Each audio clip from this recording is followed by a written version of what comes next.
the world famous KROQ. I'm Megan Holiday, broadcasting live day one of the BeachLife Music Festival. I'm here with Nick and P-Nut of 311. Hello, guys. Hey, thanks for having us. I'm so excited. I was telling you earlier, I was geeking out a little bit because this is my first time in my career getting to talk to you guys.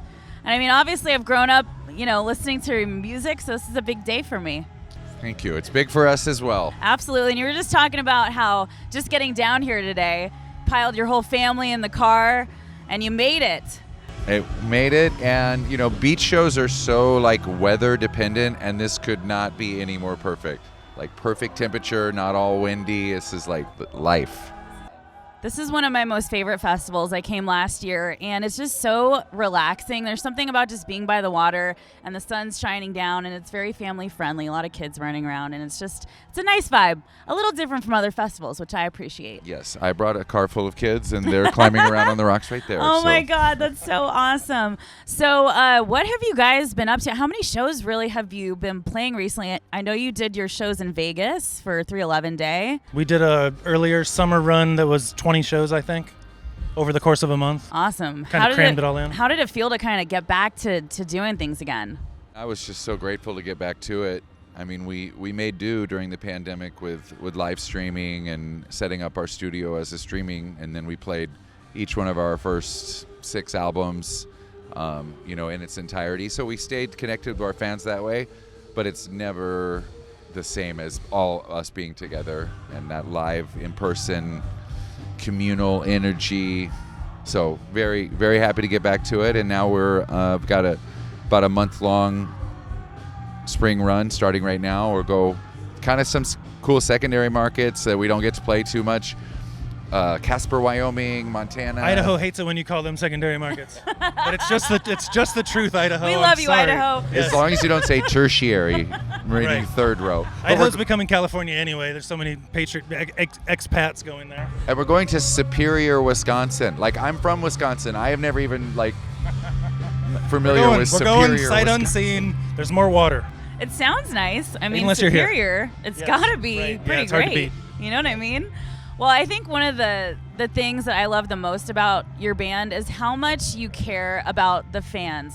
You really have this amazing, ability to just stay connected, make sure they feel included, and it just almost seems like everything is for them. So, how do you feel like you continue to just do that today? Is it, through the new app that you guys are doing and NFTs and more specialty things?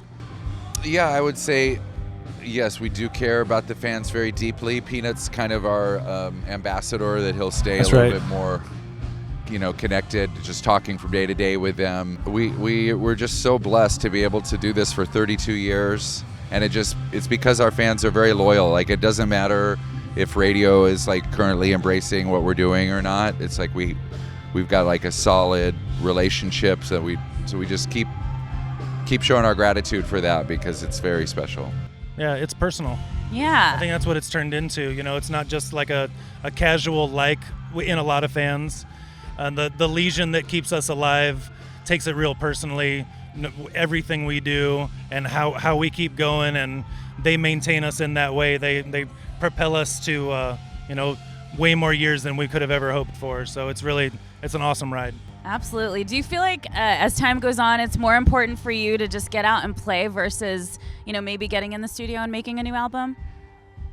Yeah, I think somewhere around the early 2000s, we decided that we're more of a live band, and that touring will come first, and we'll work albums around that, kind of just more following the Grateful Dead sort of business model of just make it about the show, because the show is something, that communal energy of everybody grooving together. That's something that's been on the earth for between 50,000 and 100,000 years. It's more important than recorded music, is just to play and dance and experience stuff together. So I think we're a live band first. Absolutely. I totally agree with you. I just feel like there's when you're out in a crowd and you're all vibing at the same time, and we're made mostly of water, so it's almost like we're on the same frequencies, we're on the same vibrations, and it's just something We can magical. be. Yeah.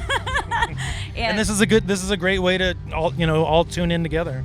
Yeah, totally. So 32 years, Is there anything, I guess if you were talking to a new band that was on the come up, maybe just starting to get their first success, would you have any advice for them?